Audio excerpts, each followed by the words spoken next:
On June 25, 2009, the world lost one of the most famous entertainers in history. When news broke that Michael Jackson had died at the age of 50, millions of fans were left in shock. Television networks interrupted their programming. Radio stations played his music nonstop.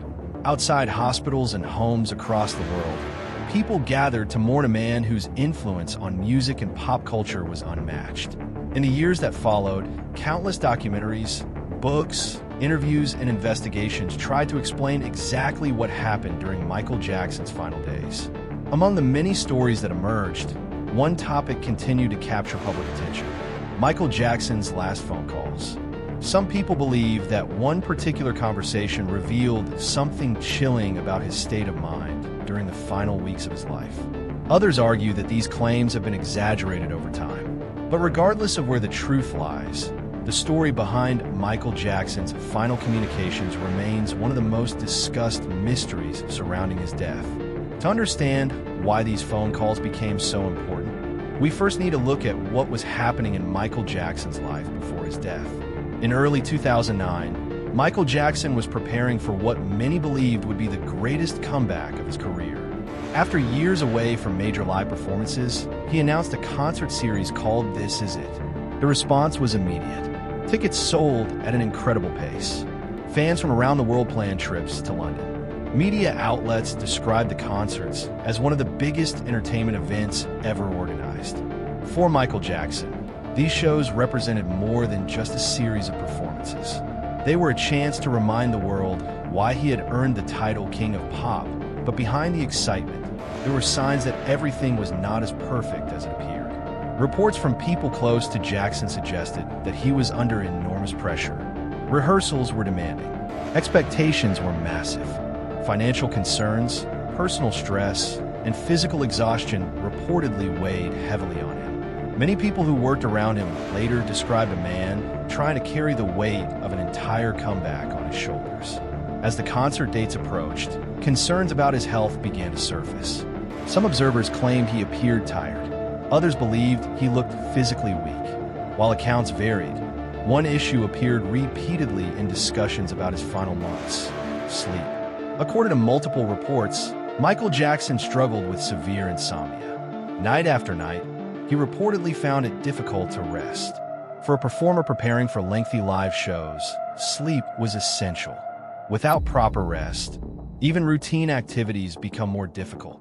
Over time, lack of sleep can affect decision-making, concentration, mood, and physical health. As his sleep problems continued, Michael Jackson reportedly relied increasingly on medical assistance. This would eventually become a major part of the story surrounding his death. But before that happened, there were the phone calls.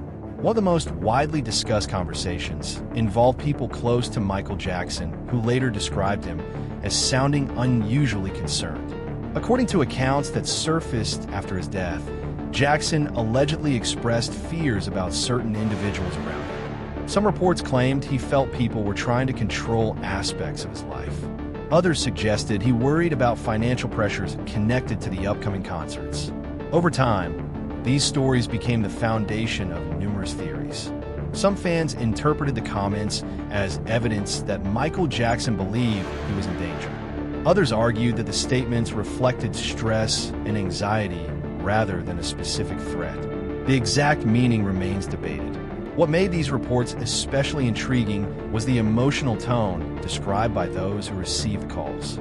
Several people later recalled conversations in which Jackson sounded exhausted, worried, or overwhelmed. These descriptions stood in sharp contrast to the confident public image many fans were accustomed to seeing. For decades, Michael Jackson had appeared larger than life. On stage, he seemed unstoppable. Yet in private conversations, according to various accounts, he sometimes sounded like a man carrying enormous burdens. One story that gained significant attention involved claims that Jackson feared powerful interests connected to money and business. Supporters of conspiracy theories often point to these alleged comments as evidence that something suspicious was happening behind the scenes. According to these theories, Jackson's concerns were warnings that were ignored. However, there's an important distinction between claims and evidence. While stories about his fears have circulated for years, no official investigation concluded that Michael Jackson was the victim of a criminal conspiracy involving business partners, promoters, or secret enemies. The available evidence ultimately focused on the medical circumstances surrounding his death. Still, the phone calls remained fascinating because they offered a glimpse into his emotional condition. For many fans, they revealed a side of Michael Jackson rarely seen by the public. Not a global superstar, not a music icon, but a human being dealing with uncertainty, pressure, and fear. As investigators reconstructed the events leading to his death, another detail became clear. Michael Jackson's schedule had become increasingly intense. Rehearsals for the upcoming shows often stretched for hours. Every performance had to meet extraordinary expectations. Dancers, musicians, technicians, and organizers were all working toward a single goal: making the concerts a success. The pressure surrounding the project was immense. Some people who later reflected on the situation believed Jackson was pushing himself too hard. Others argued that he remained committed and focused despite the challenges. Regardless of perspective, few disagree that the demands placed upon him were significant. During this period, communication with family members, friends, and associates became particularly important. Phone conversations provided one of the few windows into his private thoughts. Unlike public appearances, these calls were not intended for audiences. They were personal moments. And because of that, many people believe they revealed his genuine feelings. Over the years, different versions of these conversations have appeared in media reports. Some descriptions portray Jackson as optimistic and excited about the future. Others emphasize concern, anxiety, or distrust. The truth may lie somewhere in between. Human emotions are rarely simple. A person can feel hopeful and worried at the same time, especially when facing enormous responsibilities. One reason these final phone calls continue to attract attention is that they occurred so close to his death. Whenever a famous person dies unexpectedly, people often revisit their final words. They search for clues. They look for hidden meanings. They wonder whether warnings were missed. This pattern can be seen throughout history. The final letters, interviews, messages, and conversations of public figures often receive intense scrutiny. Michael Jackson was no exception. Every reported statement became a subject of analysis. Every remembered conversation gained new significance. As a result, ordinary remarks sometimes took on extraordinary importance. The phrase "something chilling" is frequently used when discussing these calls. But what exactly was chilling about them? For some people, it was the suggestion that Jackson appeared frightened. For others, it was the possibility that he sensed something was wrong in his life. And for conspiracy theorists, it was the belief that he was indirectly warning others about dangers around him. Yet there is another interpretation. The truly chilling aspect may not be a secret warning or hidden message. It may simply be the realization that a man under tremendous pressure was struggling in ways that many people failed to fully recognize. Sometimes the most unsettling explanation is not a conspiracy. Sometimes it is the idea that warning signs were visible but not fully understood until it was too late. Following Michael Jackson's death, investigators determined that acute propofol intoxication played a central role in the tragedy. The powerful anesthetic drug had been administered outside the normal hospital environment where it is typically used. Medical decisions made during his final hours became the focus of legal proceedings.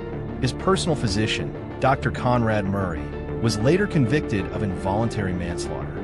The official findings pointed toward dangerous medical practices rather than a murder conspiracy. Nevertheless, public fascination with the final phone calls never disappeared. Part of the reason is emotional. People want to believe that final conversations matter.